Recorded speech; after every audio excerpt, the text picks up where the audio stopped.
तो आइए उसी नाम को हम लोग भी मंगल में ढंग से जप करें।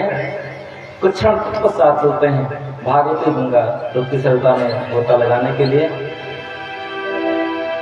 और आज पुनः 1 मिनट फिर बताते हैं, वैसे चर्चा हो चुकी है कि आखिर कथा प्रारंभ करने से पहले संत कीर्तन क्यों कराते हैं। कीर्तन ना कराया जाए तो भी कथा प्रारंभ हो सकती है, डायरेक्ट कथा शुरू हो जाए मंगलाचरण करके। पर कितने लोगों को याद है, लगता है भूल गए, या ये भी हो सकता है पहले दिन ये बात हुई थी, सब लोग ना रहे तो पुनः ध्यान देते जाते हैं। श्रीमद् भागवत महात्म्य में ऐसा वर्णन है कि विष्णु दीक्षा विहीना नाम अनाधिकारा कथा श्रवे। यदि आप वैष्णव दीक्षा से विहीन हैं, राम नाम नहीं सुने हैं, तो आपको ये कथा सुनने का अधिकार ही नहीं।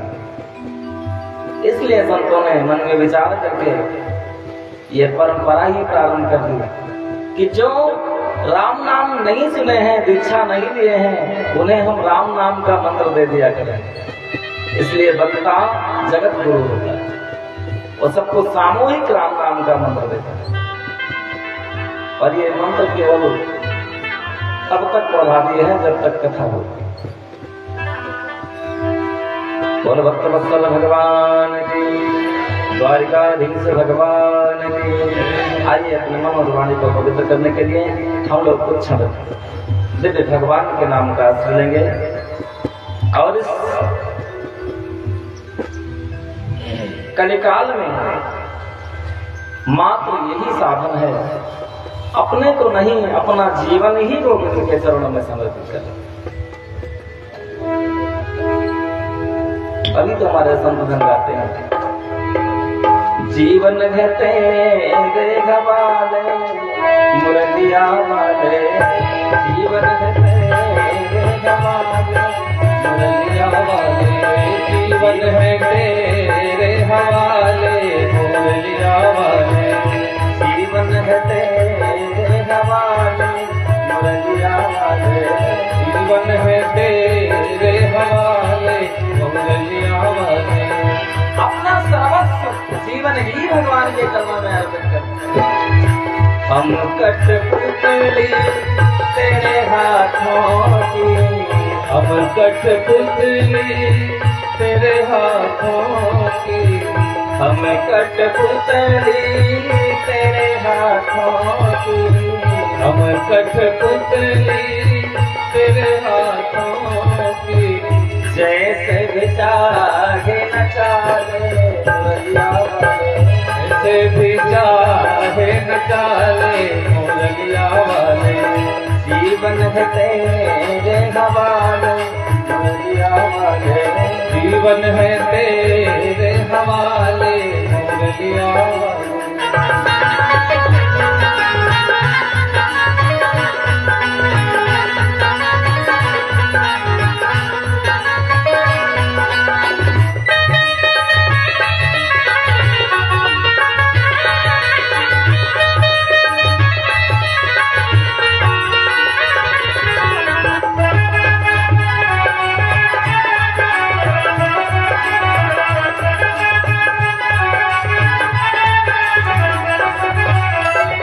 अगले जन्म तेरी बंसी बनूं मैं, अगले जन्म तेरी बंसी बनूं मैं, अगले जन्म तेरी, अगले जन्म तेरी बंसी बनूं मैं, अगले जन्म तेरी बंसी बनूं मैं। जैसे भी चाहे बजा ले मुरलिया वाले, जैसे भी चाहे बजा ले मुरलिया वाले, जीवन है तेरे हवाले मुरलिया वाले, जीवन है तेरे हवाले मुरलिया वाले।